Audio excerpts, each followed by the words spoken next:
Nizamuddin sir வணக்கம்.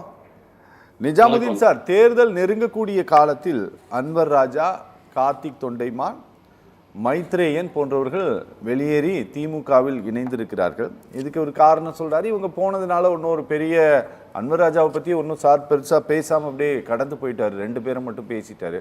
அதுக்கான காரணம் எனக்கு தெரியல சார். இவர்களால் இழப்பு இல்லை அப்படிங்கிறத கடந்து சார் தீபா கிட்ட கூட போய் சேர்ந்தவர்கள் திமுகவில் போய் சேரல சார். அந்த நேரத்தில் திமுக வலுவாகத்தான் இருந்தது. நம்ம ஒரு 96 எம்எல்ஏக்களை கொண்டிருந்தார்கள். ரொம்ப நேர்மையாக தேர்தலை சந்தித்து தான் நான் ஆட்சிக்கு வருவேன் அப்படிங்கிறதுல பிடிவாதமாக தற்போதைய முதலமைச்சர் இருந்தார்.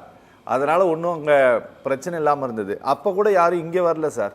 எல்லாரும் அதிமுகலே தான் இருந்தாங்க. ஆனால் இன்னைக்கு போவதற்கு என்ன சார் காரணம்? அங்க ஒண்ணு வேலை ஆகல சார். அவங்களுக்கு பெரிய செல்வாக்குள்ள தலைவர்கள் இல்லை. இவர்களெல்லாம் யாரு என்று சொல்லக்கூடிய அளவுக்கு தான் அவங்க இருக்கிறாங்க. அனுராஜாவுடைய நிலை தெரியும். போன பார்த்து அவர் பையனை உள்ளாட்சி மன்ற தேர்தலில் நிக்க வைக்கும் போது என்ன ஓட்டு வாங்கினார்கள் எல்லாருக்கும் தெரியும். மக்கள் நிராகரித்து விட்டார். மறுபடியும் அதிமுகவுக்கு போனாரு. அங்கேயும் மறுபடியும் பிஜேபி. ஏற்கனவே இந்த பிஜேபி தானே, புதுசான பிஜேபி வரலையா? அப்ப இருந்தார்ல. முத்தலாக்கு காவிரி விவகாரமா இருக்கட்டும், பாபரி மசூதி இஷ்யூவா இருக்கட்டும், அல்லது சிஐஏ என்ஆர்சியா இருக்கட்டும், அப்ப எதுக்கு குப்பை கொட்டினவர் தானே. மக்கள் நிராகரித்து விட்டார்கள். மக்கள் செல்வாக்கு போயிடுச்சு. அப்போ மக்கள் செல்வாக்கு இல்லாதவர்களை வைத்து அப்புறம் அவருக்கு ஒரு கொடுக்கல. வேற வழி இல்ல. அடுத்த திராவிட அடுத்த இயக்கம் வர்றாரு. அதே தான் மைத்ரேயன் பிஜேபிக்காரர் சொல்ல. அவர் ஒரு சில்பர் செல் மாதிரி தான் அவர் இருப்பார். அவர் மக்கள் செல்வாக்கு பெற்றவர். அவர் குடும்பத்துடைய நண்பர். அங்கங்க போய் கேட்டு தான் வருவார். அதிமுக இருக்கும்போது அப்படிதான், இப்போ அப்படிதான் இருப்பார். இதனால திமுக பெரிய செல்வாக்கு. செந்தில் பாலாஜி வந்தாருன்னா நியாயம். அந்த ஏரியாவை நல்லா கட்டி ஆடக்கூடிய நல்ல களப்பணியாளர்கள். இவங்கெல்லாம் களப்பணியாளர்கள் கிடையாது, மேம்போக்கா இருக்கக்கூடியவர்கள். இவங்கெல்லாம் திமுக ஒன்றும் ஆக போறதில்லை. இருந்தாலும் திமுக அரசியல் செய்யணும், அவ்வளவுதான். ஏன்னா அங்கிருந்து போனவங்கள வரவேற்று அவங்க திமுக தான் நிலை. இதனால திமுக வளர்ச்சி பெற்றோம், ஆட்சிக்கு வருங்கிறதெல்லாம் என்னை பொறுத்த வரைக்கும் கிடையாது. இதெல்லாம் என்ன சொல்றது, ஜெயலலிதா சொன்னாங்கல்ல, உதிர்ந்த மொழி காய்ந்த இலை அப்படிங்கிற கதை தான் இவங்கெல்லாம். அவ்வளவுதான் சொல்ல முடியுது. நான் சொல்ல இந்த வார்த்தையை ஆமா ஜெயலலிதா அவர்கள் சொன்ன வார்த்தை. அதனால தன்னை செல்வாக்கு, மைத்துடைய செல்வாக்கு என்ன இருக்கு? எந்த தொகுதி ஒரு முன்னாடி அவங்க தகத்தமிழ் சொல்லி இருக்கிறாருன்னா அவருடைய ஆற்றல் வேற. அதே மாதிரி ஆல்டையார்னா வந்தாரு, நம்ம இவங்க வந்தாங்க, சுப்லட்சுமி ஜெகதீசன் வந்தாங்க. அந்த ஏரியாவை கட்டி ஆளக்கூடிய களப்பணியாளர்கள் வந்தாங்க. அது கலைஞர் காலத்திலையும் சரி, அதுக்கப்புறமும் அவருக்கு பணியை செய்தார். இப்ப அந்த மாதிரி நிலை இல்லையே. இவங்களால என்ன செய்ய முடியும்? சொந்த ஊர்ல சொந்த தெருவுல ஏதாவது செய்ய முடியுமான்னு சொன்னால் அதையே அடையாளம் காட்டாதவர்கள் தனக்கு ஒரு லேபிள் வேணுங்கிறதுனால வந்துகிட்டு இருக்காங்க. தேர்தல் நேரம் இதை விட்டா இது இல்லாம போயிடுவோம் அப்படிங்கிறதுக்காக வந்துட்டு இருக்காங்க. ஒழிஞ்சு தேர்தல் கள நிலவரம் திமுகவிற்கு மிக சாதகமாக இருக்கு கொண்டிருக்கிறது. எந்த பிரச்சனையும் இல்லாமல் சிறு சிறு பிரச்சனைகளை யாராவது தூண்டி விட்டால் கூட அந்த பிரச்சனை எல்லாம் தாண்டி இந்த தேர்தலில் திராவிட விட்டவர்கள் மீண்டும் ஆட்சியை தொடரக்கூடிய நிலை வந்து கொண்டிருக்கிறது. காரணம் அதனுடைய அழகான கூட்டணி. ஒரு கூட்டணி ஒரு பிசகுல இல்லை. அதிமுக கூட்டணியில யாரும் சேர்றது சேர மாட்டாங்க, இருக்காங்க, வெளியே பறந்த நிலை இருக்கிறது ஒழிய இன்னும் பாஜகவிற்கும் அதிமுகவிற்கும் பொருந்தாத நிலை இருந்து கொண்டிருக்கிறது ஒழிய மற்றபடிக்கு நம்ம எதையுமே பார்க்க முடியும். ஆகவே இந்த தேர்தல் கிட்டத்தட்ட 4 பிரிவாக இருக்கக்கூடியது. ஒன்று திமுக தலைமையிலான ஏற்கனவே அமைந்த சிறப்பான ஒரு கூட்டணி, அதிமுக தேடிக்கொண்டிருக்கக்கூடிய கூட்டணி, நாம் தமிழர் கட்சி, விஜய் தலைமையிலான ஒரு அமைப்பு. அவங்ககிட்ட யார் யார் போறாங்கன்னு தெரியல.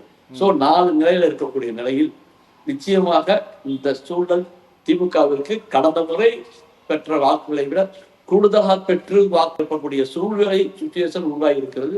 அதிமுக ஆட்சிக்கு இந்த ஆட்சிக்கு பார்த்தா பெரிய வித்தியாசம் திமுக ஆட்சியில ஒன்றும் குறைவு ஏற்பட்டதில்லை. எந்த பிரச்சனை இல்லை. இந்த இலக்கை சீட்டங்களுடைய நிகழ்வுகள் இல்லை, பெரிய பெரிய போராட்டங்கள் இல்லை, பெரிய பெரிய குற்றச்சாட்டுகள் அல்லது மக்கள் நெருக்கடி அப்படிலாம் ஒன்றும் இல்லை. ஆஸ் யூசுவலா போயிட்டு இருக்கு. அதனால தெளிவா இருக்கக்கூடிய சூழ்நிலையை தக்க வைத்துக் கொள்ள வேண்டும் திமுக. வரவுகளையும் வச்சு 2 காவலாளி எக்ஸ்ட்ராவா இருக்கட்டும்ங்கிறது தான் தளபதியுடைய நிலை. என்ற நிலையத்தான் திமுக நாங்கள் பார்க்க முடியும். இவர் பெருசா சாதிச்சு இவர்களால 10 ஓட்டு வந்துடும். அவங்க வீட்டு ஓட்டே அவருக்கு வருமானம் தெரியாது. மைத்திரா பத்தி எல்லாருக்கும் தெரியும். அவர் பாஜக அதிமுக அங்கேயே பாஜகவோட தொடர்போட அதிமுக பாஜகவாக இருந்தார். இப்போ திமுக பாஜக இருப்பார். அப்படிதான் நம்ம பார்க்க முடியும். மொழி பெருசா ஒன்றும் சாதிக்கக்கூடிய சூழ்நிலை இருக்காங்க. திராவிட கொள்கை ஏற்றுக்கொள்வாரா, திராவிட மாடலை ஏற்றுக்கொள்வாரா? மைந்தனை பொறுத்த வரைக்கும் அனுராஜா கூட திராவிட கொள்கை ஏற்றுட்டு வந்துடுவாரு. ஆனா இவர் ஏற்றுக்கொள்வாரா என்பது சந்தேகம் தான். ஏன்னா இவருடைய பின்புலம் குருமூர்த்தி. அதனால அதை பத்தி பார்க்கும்போது தெரியும் எல்லாருக்கும். ஓகே சார், ஓகே, பேசலாம் சார். சொன்னவரே வணக்கம் வணக்கம். நிஜாமுதீன் சார், நான் ஃபர்ஸ்ட் கேள்வி கேட்டது உங்களுக்கு புரிஞ்சிருச்சா? புரிஞ்சிருச்சு. கொஞ்சம் பதில் சொல்லுங்க பாப்பா, டைம் இல்ல எனக்கு. அதாவது திராவிட முன்னேற்ற கழகத்தை பொறுத்தவரை கூடி நீத்து போக வேண்டும் என்ற இந்த பயம் எனக்கு இல்லை. இருந்த போதிலும் இவர்கள் போன்றவர்கள் விஷயத்தில் மிக தெளிவாகவும் உஷாராகவும் இருக்க வேண்டும் என்பது குழந்தை போன்றவர்களுக்கு தெரியாதது அல்ல. ஏன்னா திராவிட கொள்கையில மிகவும் ஊறி போனவர் குழந்தை நண்பர், கிட்டத்தட்ட 30 ஆண்டுகால நண்பர் அவர் எனக்கு. ஆகவே அவரை பற்றி அந்த கட்சியை பற்றி எல்லாம் பயப்பட வேண்டிய அவசியம் இல்லை. இருந்தாலும் எதையும் உள்ளே வைத்துக் கொண்டு மறுத்து பேசக்கூடிய ஆற்றல் படைத்தவர்கள் இந்த சங் பரிவாரத்தை சேர்ந்தவர்கள். அந்த கூட்டத்தில் இருந்து மைத்ரேயன் அவர் வந்திருக்கிறார். அதிமுக காலத்தில் அவர் பொறுப்பிலே பெரிய வசதியாக இருக்கக்கூடிய நிலையில் கூட அவர் அதிமுகவில் பாஜக ஊர்ஜிதமாகத்தான் செயல்படுகிறார்கள் என்று அந்த கட்சிக்காரர்களாலும் பொதுவெளியிலும் குற்றச்சாட்டப்பட்டவர்.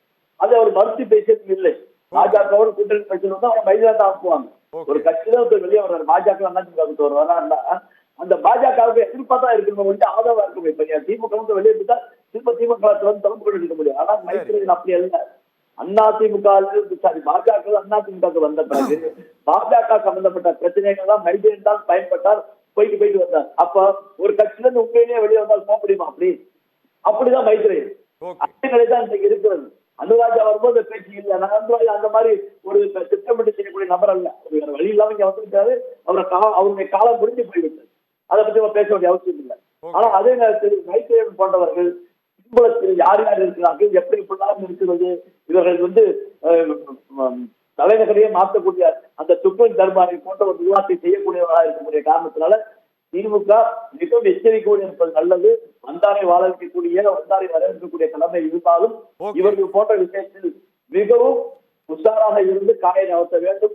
ஏனென்று சொன்னால் இங்கே செய்யக்கூடிய எப்படி எடப்பாடி அவர்கள் டெல்லிக்கு போகும்போது செய்தி வந்தது, அதன் போல உள்ளே விட்டு செய்தி பாஜக போகக்கூடிய நிலை ஏற்பட்டு விடும். அந்த புத்தியை கொண்டவர்கள் இவர்கள் இருக்கக்கூடிய காரணத்தால மிக உஷாராக திராவிட பாரம்பரியத்தை காப்பதற்கான வழிகளை நிச்சயமா திராவிட செய்ய நம்பிக்கை இருக்கிறது. இருந்தபோது எச்சரிக்கையா இருப்பது கூட இருக்கின்ற காரணத்தினால எச்சரிக்கையா இருக்க சொல்வது இடிப்பாறை இல்லா ஏமான மண்ணில் பிடிப்பாக இருக்க நிலையில இதை இழுத்து சொல்கின்ற கடமையை பொறுப்பு கணக்கிருக்கிறது.